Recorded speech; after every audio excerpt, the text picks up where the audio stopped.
Previously on The Insurance Apprentice. The competition this year is going to be tougher than it was last year. I want to be the best. Looking at the competition, I'm going to eat them. I have to blend in and I have to know when to go for the kill. It's now, it's today, or it's never. By the end of today, only 10 of you will remain.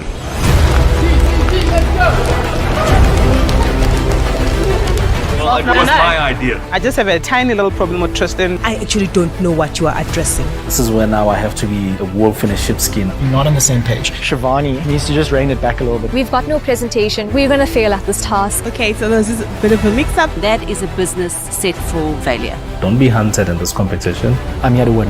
Who was the most destructive? Shivani and Jason. You couldn't agree on anything. Everyone thinks their idea is the best. Do I wish that I'd done things differently? Yes. There were various degrees of disaster. I wouldn't invest a single cent in your business. We're looking at about 1.6 billion. The figure comes from where? From Google. It comes from Google. Who came up with this concept? You spend a lot of time arguing about nothing. The rest of you will be going home today. It's great for everyone to speak and have an opinion, but we can't all drive at the same time. There was significant friction. Discovery is also not a telematics company or a tracking company. We are. Discovery Telematics Services is a registered company.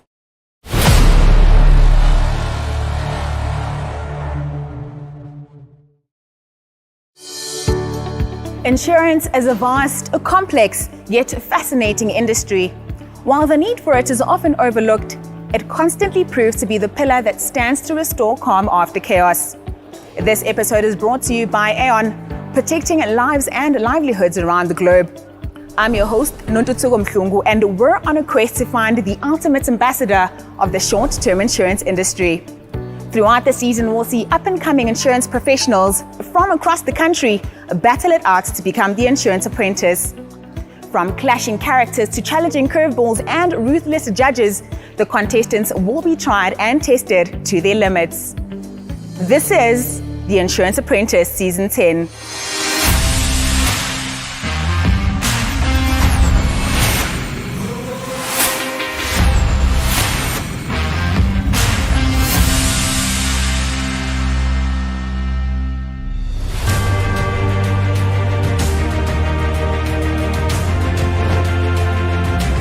I'm Tristan Moreau, and I'm an associate at Norton Rose Fulbright.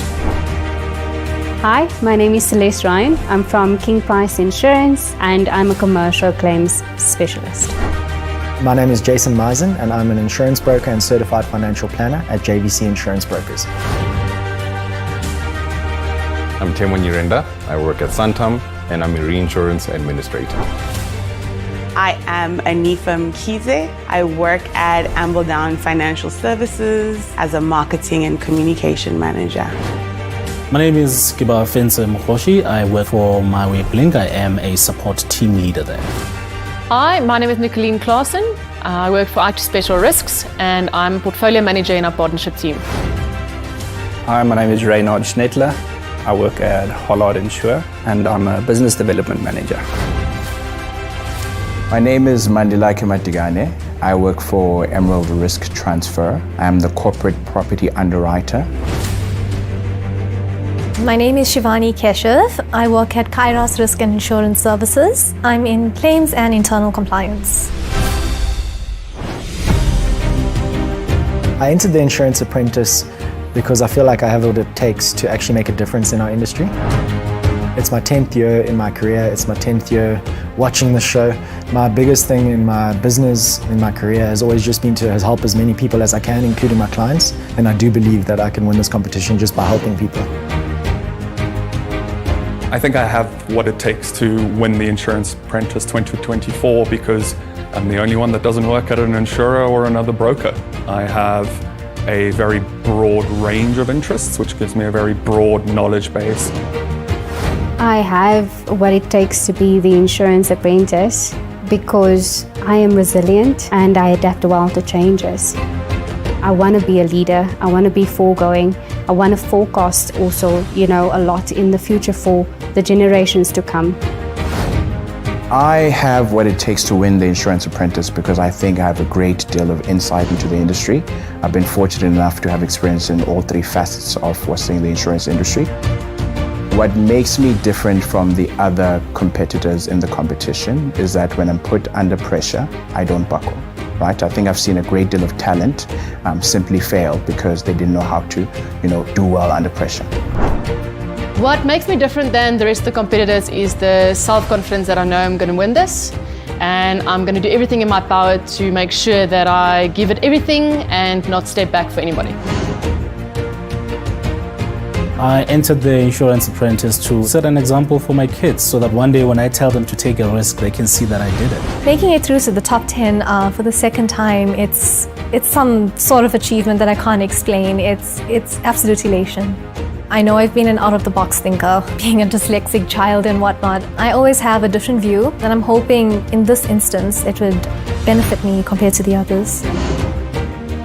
What makes me different from the rest of the competitors is the fact that I'm actually in marketing. I don't actually do any of the policy wording. I don't actually work with any of the products, but I'm responsible for putting it to the market. Winning the Insurance Apprentice would literally just change my life. Making it through to the top 10 made me extremely excited. I think it's where I want to be. I've noticed that there is a lot of talent. And I think the best strategy for me is to put myself last so that I don't become complacent.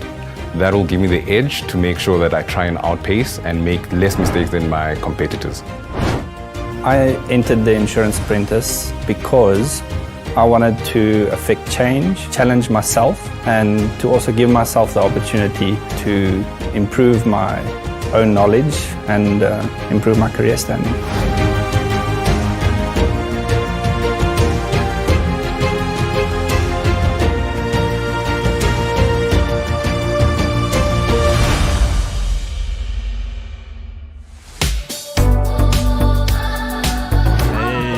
Nice to see you guys here. We are here. I'm surprised you made it. Oh, come on.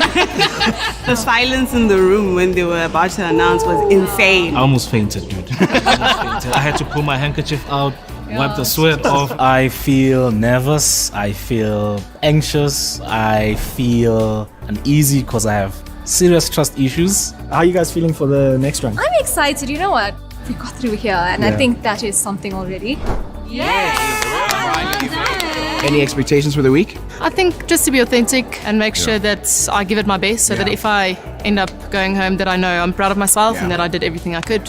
I feel quite nervous but excited at the same time. I think it's a feeling that you can't really describe. But I do feel that I've got what it takes to be the next apprentice. I think it's going to be a tough week. Yeah. It's season 10, so I think they're going to really up the ante with this season. And a lot of strong, we're saying, contenders. My performance last week and the judges' feedback actually surprised me. I didn't think I'd make it this far. I'm excited to bring something that is innovative, that maybe changes the industry or brings, some betterness. Trust and believe I'm bringing strategy. Are you sure?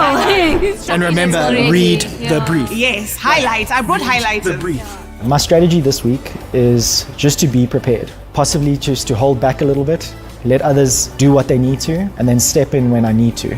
And if the judges are asking you a question, maybe pay attention to what they're saying. That's what I learned from last time. I think maybe we should get to a point where if someone asks, have you read the brief?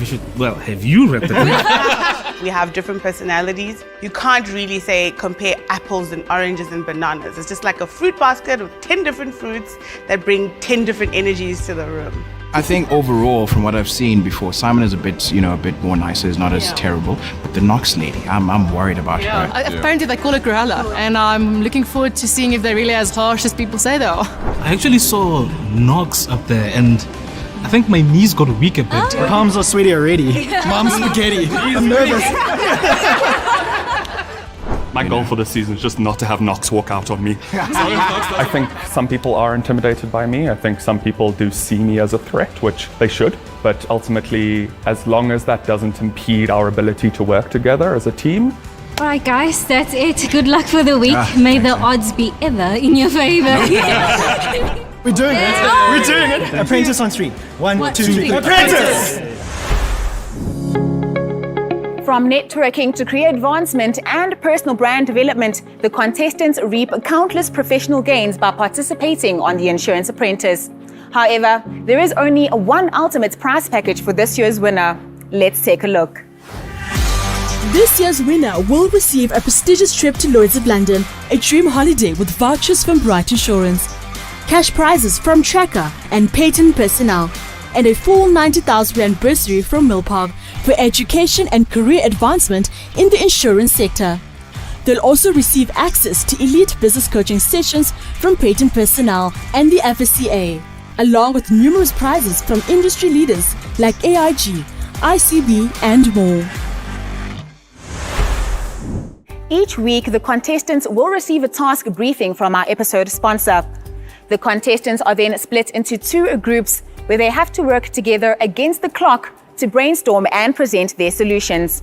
For the next 5 weeks, the contestants will not only face grueling challenges and critical time pressure, they will also have to face the judges. My name is Simon Coleman. I'm the CEO of the Liability Company, and I'm the head judge on The Insurance Apprentice. Being the 10th anniversary of the show, mediocrity is not acceptable. If the contestants don't pull their weight, we're going to get rid of them. We want somebody that deserves to be the Insurance Apprentice. Only one person can actually be the winner. So we're going to be pressurizing them throughout this competition. And if people are coasting and the opportunity presents itself, they're going to be gone. My name is Nox Dlamini. I am the resident co-judge on The Insurance Apprentice. This being season 10, I think we can expect everything to be ramped up. The challenges are going to be so much tougher. The nickname Cruella, I would think, comes from the fact that, when I am behind that judge's table, there's no nonsense. This is a high-pressure environment, and they do get to experience that. And I think that's what earned me the moniker of Judge Dredd. I think this is going to be the toughest thing they have to go through. Anyone who does their homework knows what to expect from this competition, so there's absolutely no leniency. I've been in the insurance industry for over 30 years. I would not enter this competition. Anyone who expects any leniency can expect to walk out the door. When Judge Dredd makes an appearance, the contestants will immediately know it. You only get one life in this competition, and when that's gone, it's game over. Welcome, contestants, to the 10th edition of The Insurance Apprentice. I think you can all pat yourselves on the back. Out of 150 hopefuls, you are the top 10. Well done. And I'm joined, as usual, by my fellow judge, Nox Dlamini, who herself is a winner of this competition a couple of years ago, so she knows exactly what you're going through. Nox? Hi, Simon. Welcome back. Thank you. And of course, the most important person at the table today, and I'm joined by the CEO of Aon South Africa, and that's Dr. Nolwandle Mgoke. Thanks for having me, Simon. And congratulations to the contestants for making it this far. I got told last year that I was a little bit light on the contestants. I agree. And you think so too? A little. I've fixed that.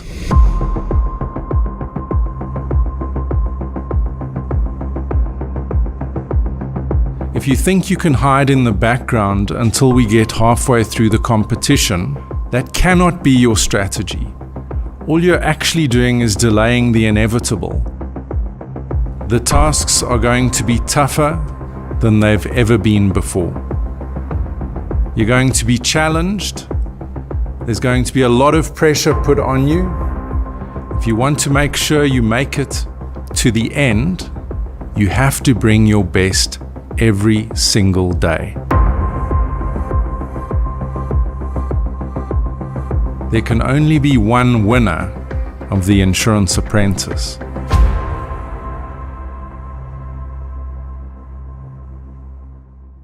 So today's task, I'd say it's probably one of the most important things facing South Africa, certainly on the corporate landscape, but it goes deeper than that.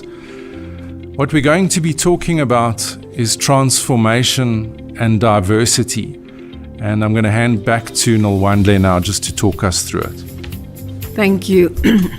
I think when we're looking in terms of the landscape, championing diversity, equity, as well as inclusion is one of the most important, if not a pivotal part in terms of anchoring our businesses overall.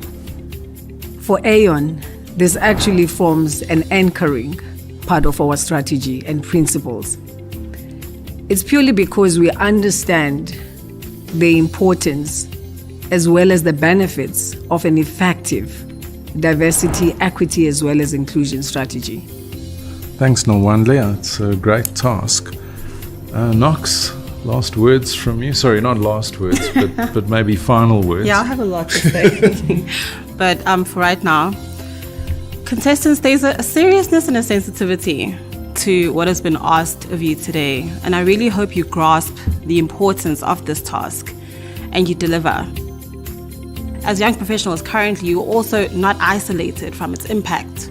So what's your lived experience? Bring that to the fore. Tell us about that. In case you need a reminding, this is a competition. I need you to treat this like your only opportunity to show us why you're here. Because it might just be. Someone is going home today.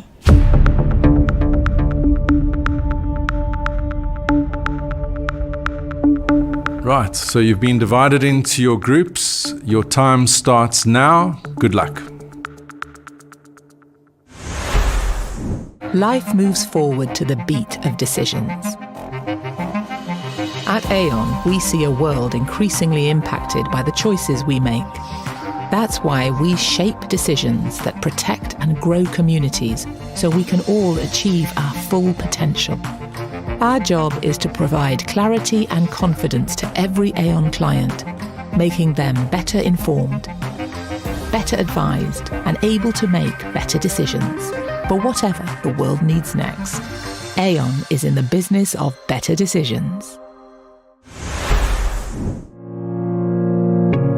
It says here, equal career opportunities enabled through targeted educational opportunities will help the organization leverage the diversity of the workforce to the fullest. That speaks to 3 steps. How do we attract? How do we retain? How do we develop? The task is something I'm very passionate about, and I think everyone around the room is just so passionate about. And we're just trying to find a clear way to basically present our solution. When the judges said that season 10 is going to be a difficult one, they definitely meant it. The task itself is easy on surface level, but if you delve into it, it's quite challenging to put together. So reading through the brief, the main problem there was there's no diversity. So after we've attracted and retained, we can then develop them to be board members in that. I'm just nervous about the content going too deep.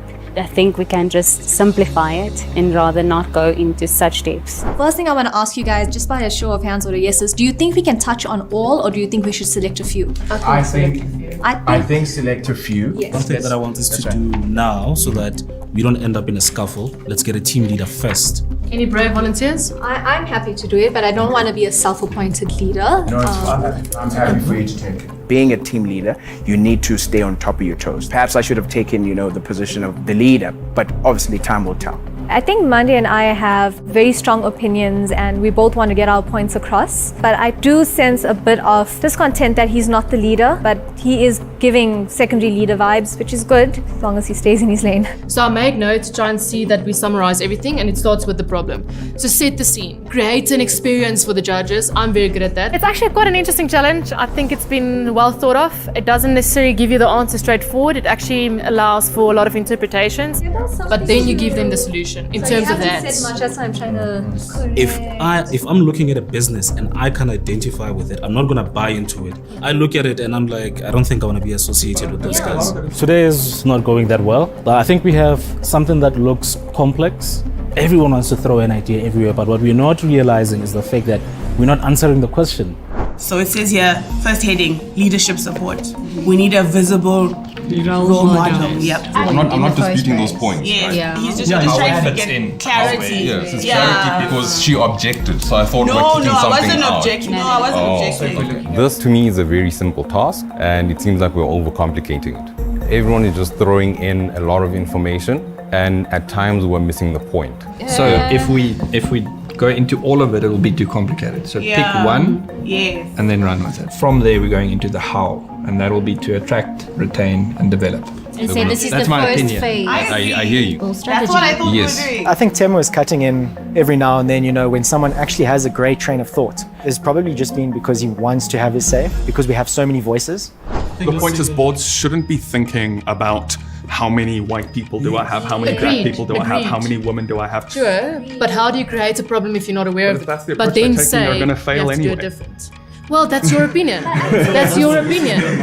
I think Nicolene keeps cutting people off because she's trying to put her ideas across. But what she is saying in terms of ideas don't necessarily match what we're trying to achieve.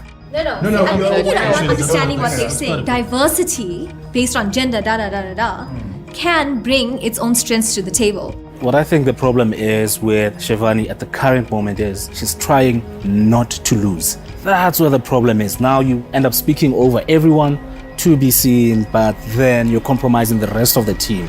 So I just want to say I'm very happy that we're all on the same page kind of thing. Can I just say something on the conclusion?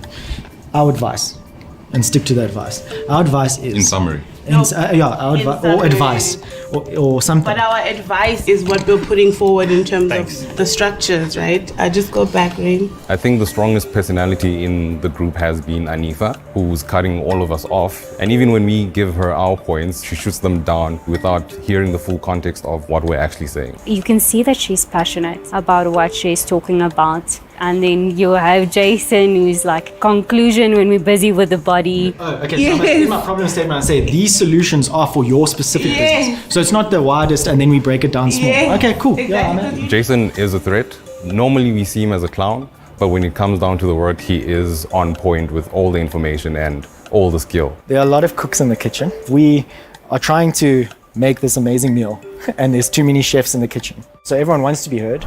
The clock's ticking. I'm trying my best to try and make sure that we keep within the time and that we finish the task.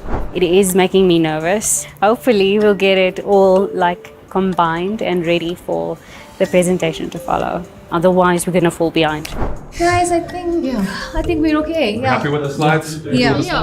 Okay, so we're happy with everything so far. Yeah. Just see how it goes. Yeah. Okay. Happy. Cool.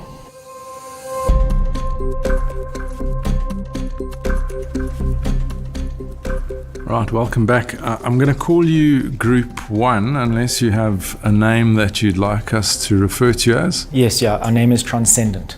Transcendent? Yeah. Transcendent Consultants. Do you have a leader? I am the leader, Simon. All right, take it away. Thank you, execs of Pearl Insurance Company. We just wanted to say that your performance last year was incredible. Your growth was great.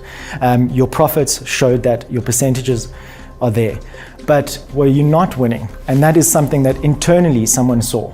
Sali Mashaba, one of your non-exec directors, saw that there was a transformation issue in the business, and your picture showed that on your article in the newspaper. So I do believe that as a team, we could guide you in not only being excellent in your profits, but also being inclusive in your people. And I think Rain will detail this a little bit more going forward. We've identified 4 problem areas. First up would be organizational governance. We believe that a diverse board would lead to the most effective change across the company. Ensuring that the board is diverse would ensure that we have ability to reach and bring in the skill sets as well as the expertise for all groups of cultural and diversified people. This will in turn affect a leadership transformation. Okay, and then following that, what we'd look at is a voting structure within the executives and non-executives by selecting a champion that would be responsible for setting up a forum that would then follow a needs-based analysis and set up the mandate of the forum according to what has been identified within the organization. Speaking specifically to our people strategy, and this speaks directly to employment equity, we advise that for these job posts that you put up, you do specify that some of these jobs are specifically for employment equity and promote diversity. This will encourage that talent to basically apply for that specific job opportunity. Now, looking at the development of these employees, partnering up with existing graduate entry programs such as NSETA and Harambee would help us into developing these individuals. Also, having a buddy system which will ensure skills transfer between our very skilled individuals and our up-and-coming new individuals would really assist us in inclusivity. Another point for us is the product development. And this specifically will invite investors. Studies have shown that a 10% change in equity within the company leads to up to 19% growth when it comes to innovation. So what do you need to do? You need to take action, bottom line. So we need to actually use these advices and actually implement them and take those next steps to take action, because it's not called affirmative action for nothing. Thank you very much. Thanks, team. I think you still have some time left, if my estimation. You're comfortable to end there and hand over to us for questions? I'm happy. You happy? All right. Yeah, thanks for the presentation. Nolwandle, do you want to kick us off with the questions there? Given the challenges that Soli had raised pertaining to health insurance company, what are the timelines? In terms of setting clear and concise goals, I think a fair term would be setting goals for the end of 2025. So by 2025, you hope to have actually changed the leadership issues?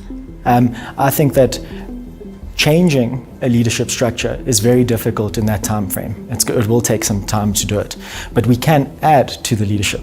I just want to deal with the issue of getting the investor in, because that was part of your strategy, right? Yeah. We're going to change the ownership of the business. That's not within the 2-year period, or is it? What was the kind of time frame on that? I'll take that. So when it comes to leadership, we use the word transformation, not change. And this will be a transformation within and without.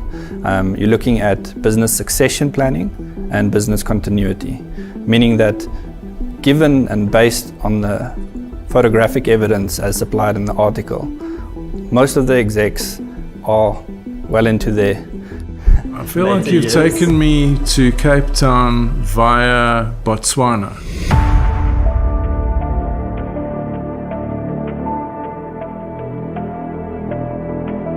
So you talk about a change in leadership. How do you actually implement that? What happens to the current leaders as you bring in these new leaders? Are you just adding to the leadership structure and you're hoping that will bring about the change? I think it's about... Sorry, Jason, Celeste, would you like to have a go at answering this? Yes. So when we appoint the boards, the non-executive diversified board, we would obviously advise them that we need leadership teams that is diverse. Once we get them in, we can also change the mindset and transform the mindset of the existing leaders that are there. So bringing additional people firstly sounds costly, and you're telling me that it's going to translate into better results. Explain that.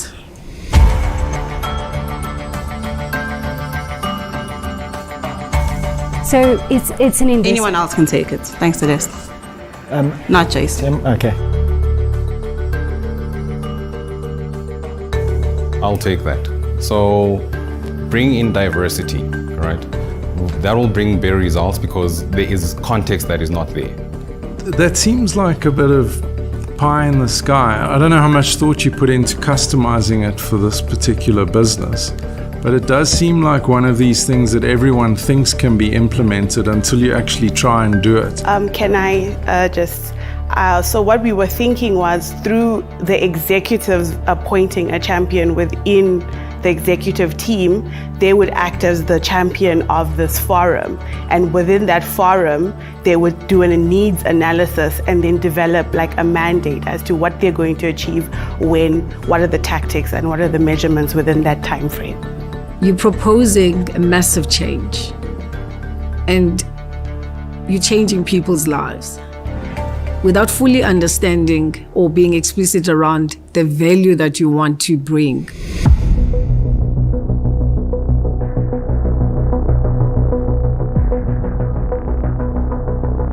Thanks, Nwandle. All right, thank you for your presentation. We'll get back to you. Good luck. Thank you. Thank you, judges. The feedback was quite interesting because they were going on about one or two things that we thought we touched on. I do feel like there was a shortfall in the outcome of our presentation. When the judges stopped asking me questions, I was a little bit shocked. So one of the judges just stopped Jason and directed a question to me. I was a bit, nervous and caught off guard. I think we were a little bit nervous. We don't know what to expect, but I'm excited, yeah, let's see.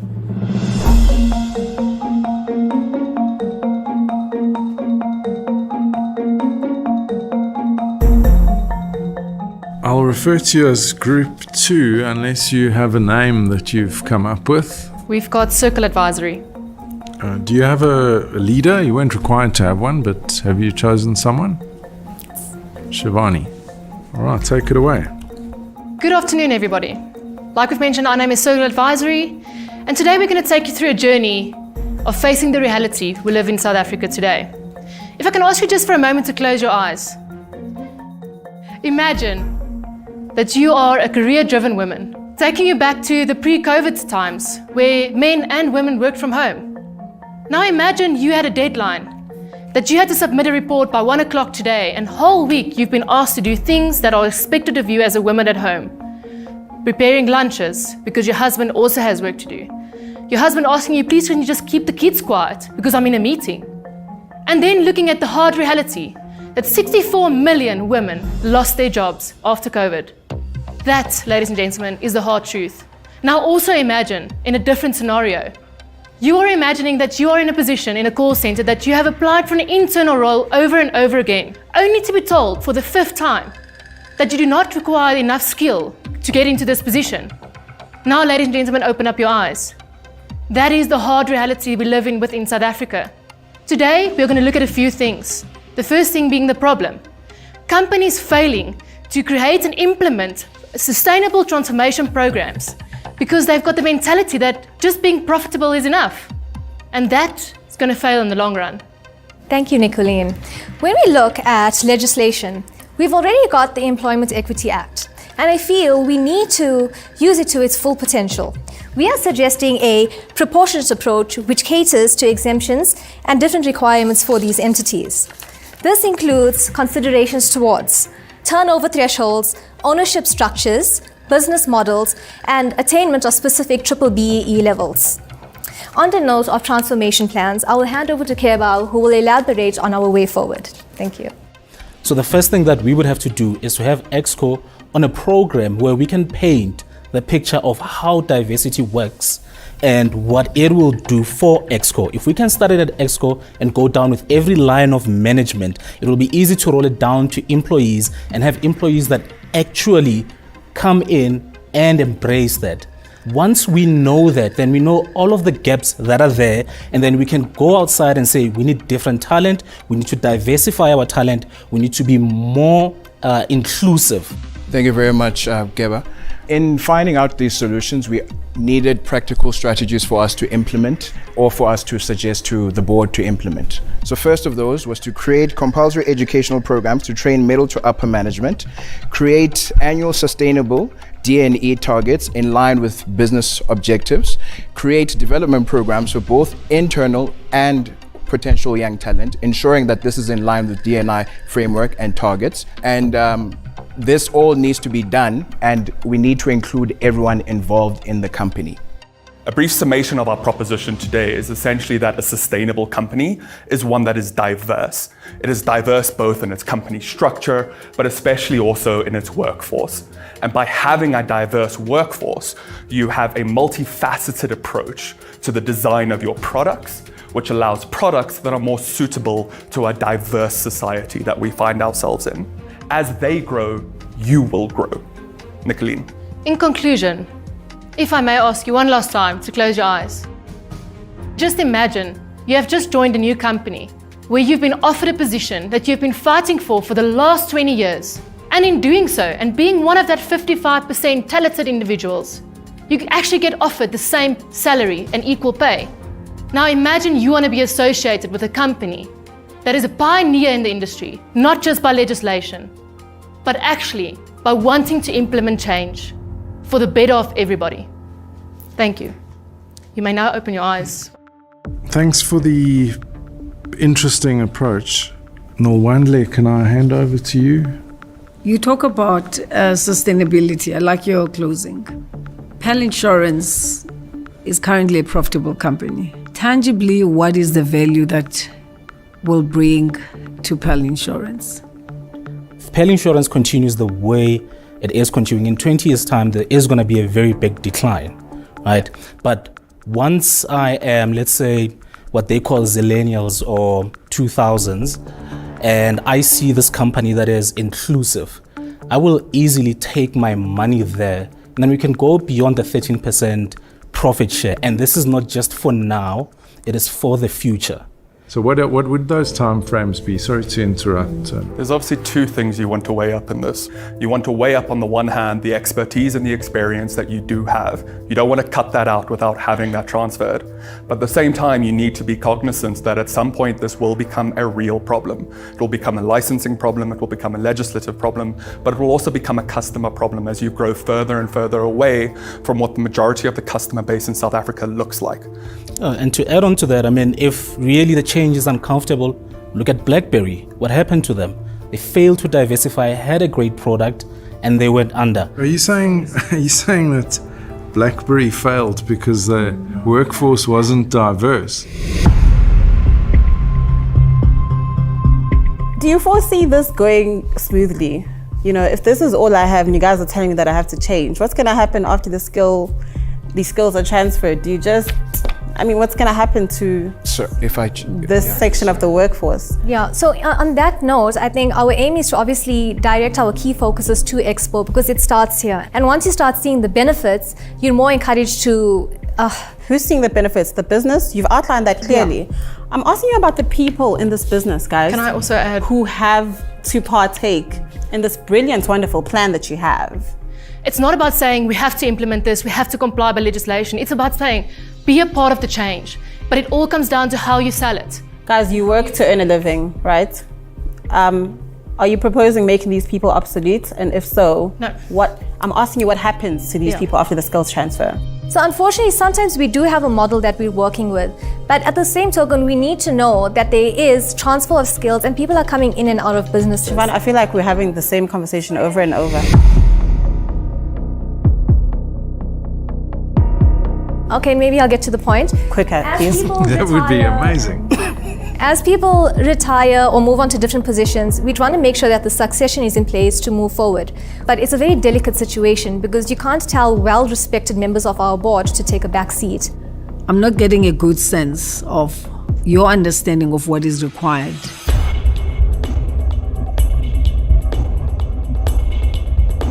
We need to attack it at different levels of management.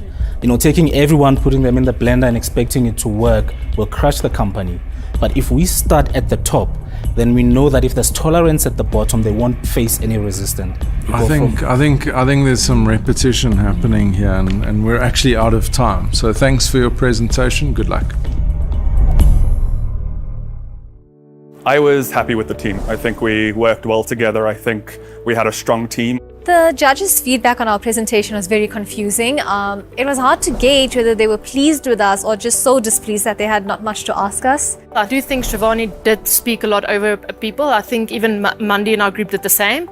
The judges were wondering whether what we are proposing will work or not, and maybe they just didn't get it, or maybe we just didn't deliver it adequately.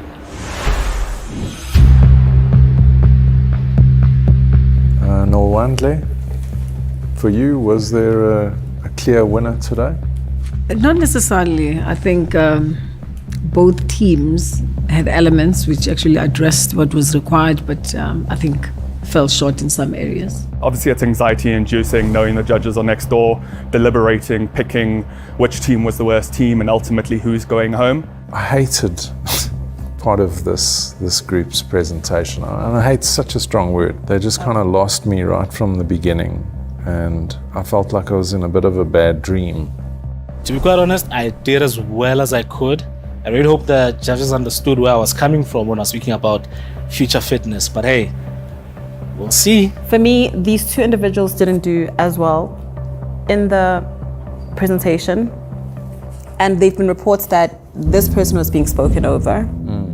And I can believe that because when they were given an opportunity to talk, they answered a question very well. There's a lot of excitement about being chosen. However, at this stage, and you did give them the warning that you cannot be, a wallflower. You can't wait to be chosen. You can't coast. I feel like I did enough today to get through to the next round, especially with the judges' questions after the presentation, and also just leading the team. I felt like I led the team well enough to bring a result of some sort. The disadvantage here is the misalignment of the context. Yeah.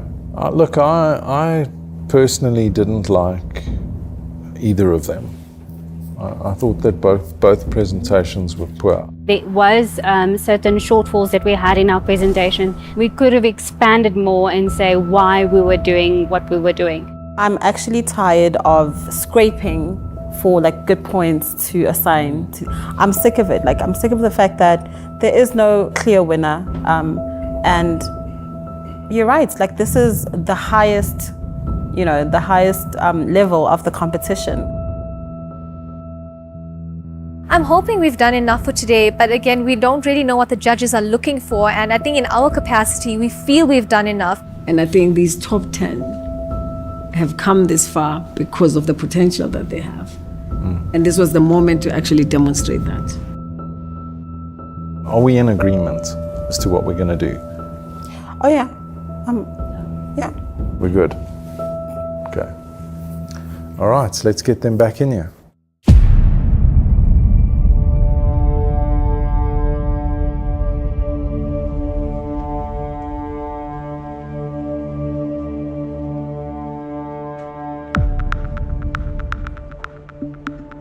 All right, firstly, I'd just like to thank Old Mutual Insure for providing us with the studio, as they have done for many years now, and I think it makes for a really amazing scene, or set rather, for our show. I'd also like to thank Standard Bank Insurance, who accommodate us, all of the contestants and the judges at their conference centre here in Sandton. Getting into the kind of task of today, I just have to say, before I hand over to my fellow judges, I was a little disappointed. But I don't want that to take anything away from what a great task it actually was, because choosing something like was chosen for today's task means that it's one of those things that apply to every business, and I think we could all relate to it somewhat. I want to thank Dr. Nolwandle Mgoke from Aon. She's the CEO here in South Africa, and I think it was absolutely spot on with content. So yeah, Nolwandle, over to you for your feedback for the teams. Thanks, Simon. I think Simon's earlier point around his disappointment should not be taken lightly.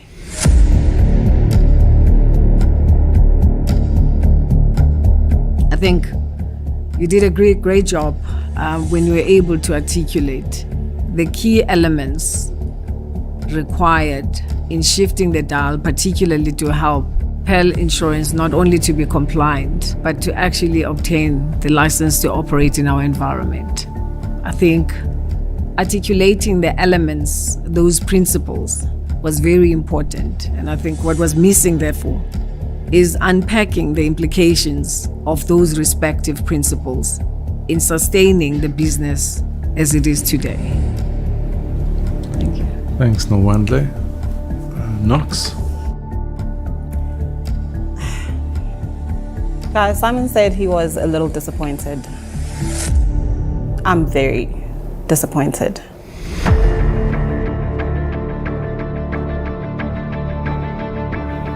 There's a presentation that I even struggled to sit through. I think one of my colleagues here at the judges' table said it felt like a template. It was generic, it lacked context, and it missed critical elements of what we'd asked you to deliberate upon. You know, the current practices around how this subject is approached in your organizations impacts you. You're not isolated from it. Your presentations were completely silent on that.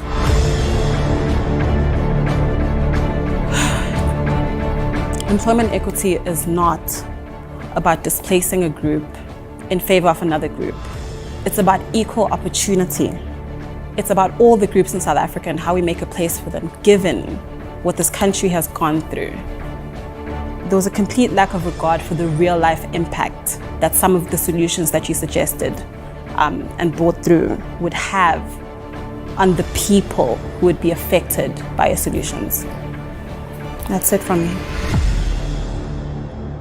Thanks, Knox. That was really well said. In Group 2, Circle Advisory, who came up with this idea to do the visualization?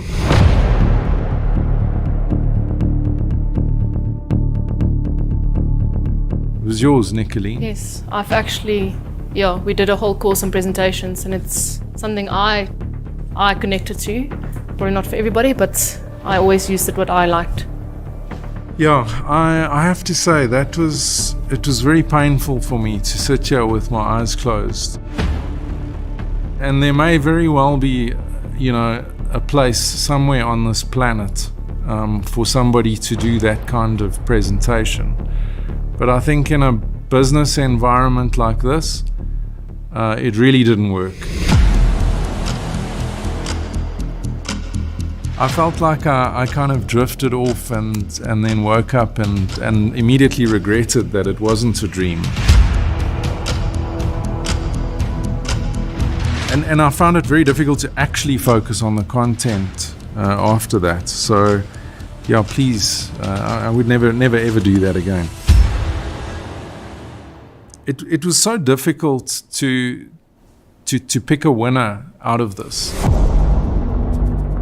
These are not exams, so we don't expect you to go away and study a bunch of material and then regurgitate the material back to us. This is as close as you come to being able to practically apply something to some real life scenarios that we're throwing at you. And the template-based responses, I felt like I'd heard it before. This was Group 1's presentation. There was probably some brackets on the document that said insert company name here. It felt like it was that kind of template based, and I don't ever want to see that again for the rest of the competition. When we have these difficult decisions to make and it's difficult to choose a winning group, we have to make some decisions. First person to leave the competition with the lowest score today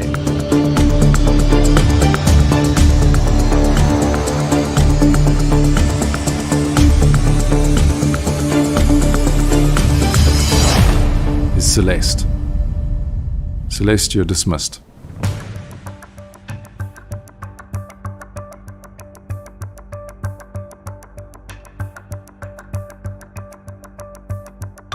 I think we can all agree that this competition is extremely tough.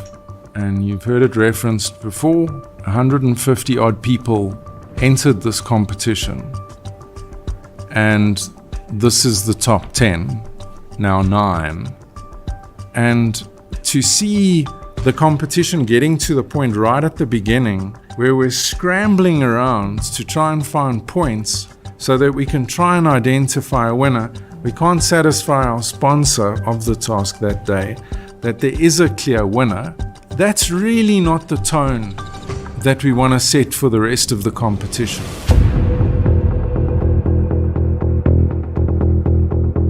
Everybody should be lifting their game, and there shouldn't be any doubt for us actually which is the winning team on that day. That being said, there's a second person that's going to be leaving us today.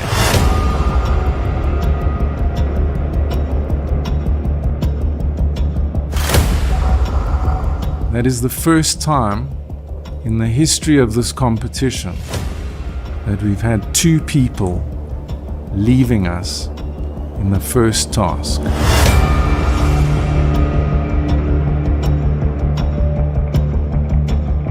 So the next person with the lowest score leaving the competition today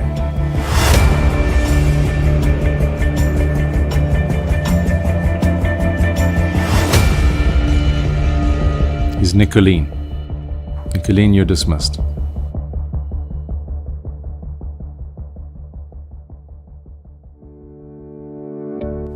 You'll definitely learn something from these tasks as each day passes.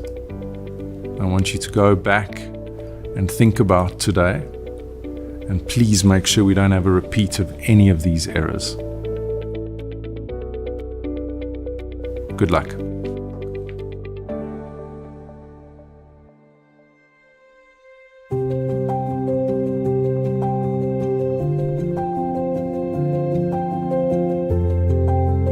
The honest truth is I think I'm a bit shocked. I do feel a bit bummed, but I understand. I was literally shocked. We all thought that. I just never expected Nicolene. I honestly don't think I deserve to go home. I think I contributed a lot. So I actually said to myself, don't do the presentation because you're going to leave yourself open not to have enough time to prepare for yourself. And I actually did it, which probably my own fault going home. I do think I deserve to go home today. Definitely my performance. Definitely in the way I presented. Could have been better.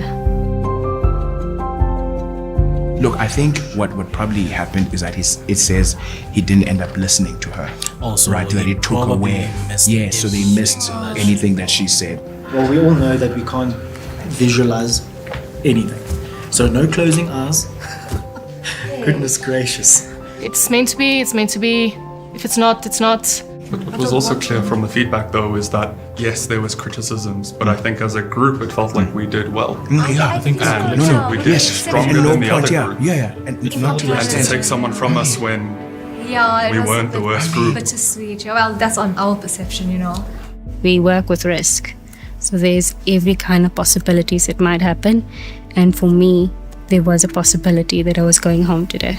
I know I gave my best today and it wasn't good enough, but yeah, all the best to the other contestants, and I hope that they all succeed. What we deliver and what we expected to deliver is obviously a lot higher from their side. Yeah. We need to up it very quickly. I'm gonna go and finish my master's. My master's orientation is this week, so I'm just gonna go ahead and do that. Back to the industry, met a lot of nice people. Probably a good point in my career now is having to see what's next, what's not, and yeah, let's see where it goes. Sure. Better luck next week, guys. Sure. Yeah. Cheers.